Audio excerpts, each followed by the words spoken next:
Hi, I'm Pastor David with Declaration Church, and I remember growing up how middle school was one of the most difficult times in my young life. It was not the most popular of all of the kids in school. I had a small group of friends, but I wasn't always around them. I remember seventh grade. I was at one school, sixth grade, I was at another school, eighth grade, I went back to the school that I was at in sixth grade. And so all of that moving really put me in an awkward place socially. And I remember in eighth grade that I didn't have the same lunch hour as all of my friends. And so lunch was a really difficult time. It was very hard for me to find a place where I was accepted during my lunch hour. And so I had this feeling of being isolated and alone.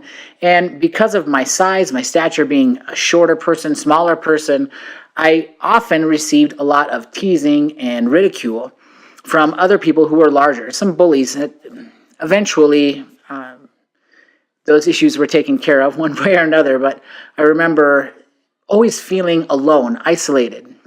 When I got to high school and I started to really work through trying to discover my place in the whole social structure, getting to know people and discovering that people were having just as hard a time discovering who they were, but were very fake, for lack of a better word. That I began to isolate myself and really was in a difficult place in a lot of ways, to the point where I tell people, I just really hated other people. It wasn't a good place to be. And as I think about that, I think a lot of us, and maybe all of us at one point or another, feel isolated and alone and maybe even rejected to a large extent. And what is amazing is that the Bible talks a lot about these kinds of things. And there's one particular situation that I want to talk to you about today, and that's in 1 Kings chapter 19, about the prophet Elijah.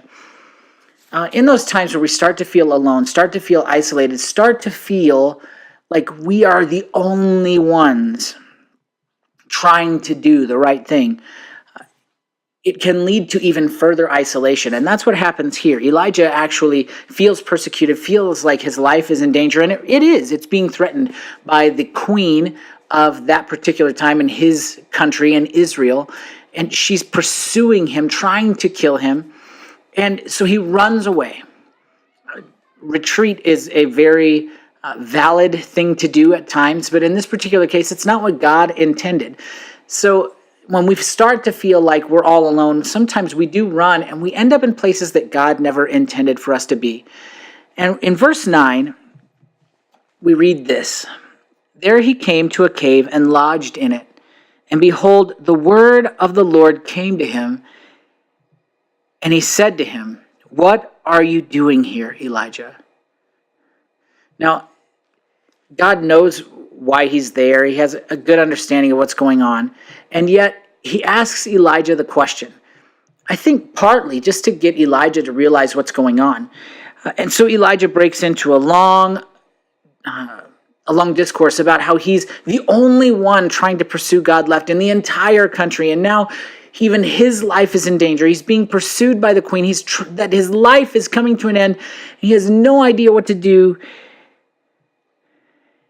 And God tells him to go out and stand on the mountain before God. And God passes by and he makes this massive earthquake happen, and there's fire, there's all these demonstrations of power, and yet it says after each one of them that God was not in those things.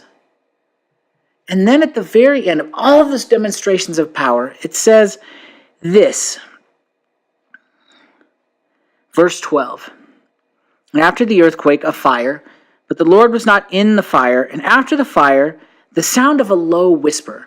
And the interesting thing is that some scholars in writing about this verse say that it actually says in the sound of silence. Silence is a difficult thing for a lot of us, but God spoke out of the sound of the silence. It says that when Elijah heard it, he wrapped his face in his cloak and went out and stood at the entrance of the cave. And behold, there came a voice to him and said, "What are you doing here, Elijah?" Now, the fact that God asks him this question twice is an indication to me that he's really not supposed to be there.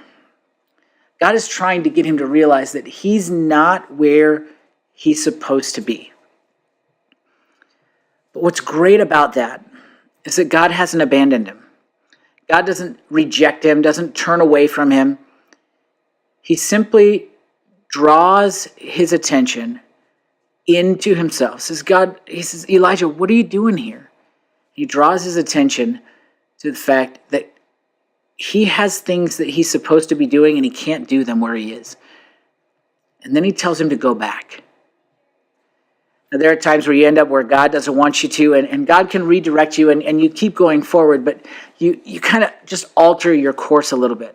But there are other times in life where God's intention, after we find out, hey, I'm not supposed to be here, this isn't where I'm supposed to be, I don't belong in this place, that God tells us to go back. We have to backtrack. We have to go back where we started and begin the journey again in a new direction. But God never rejects us. He never leaves us in that process. He walks with us the entire way. And so I hope you find that encouraging today. Whether you find yourself exactly where God wants you or a little off course, or maybe completely in a place where God is saying, what are you doing here? Just like he did with Elijah. That God hasn't abandoned you and he's not going to leave you in that place.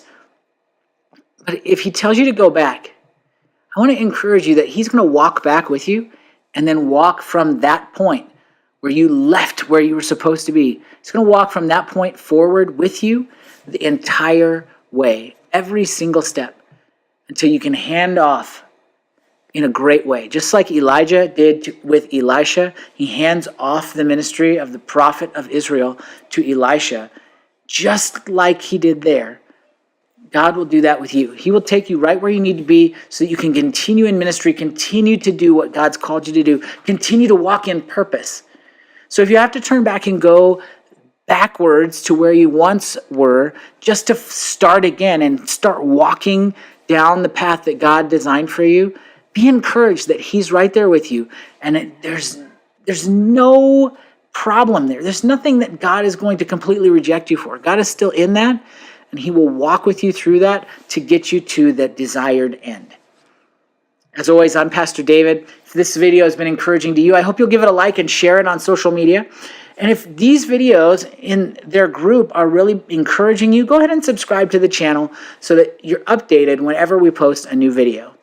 As always, I'm Pastor David, and I'm out.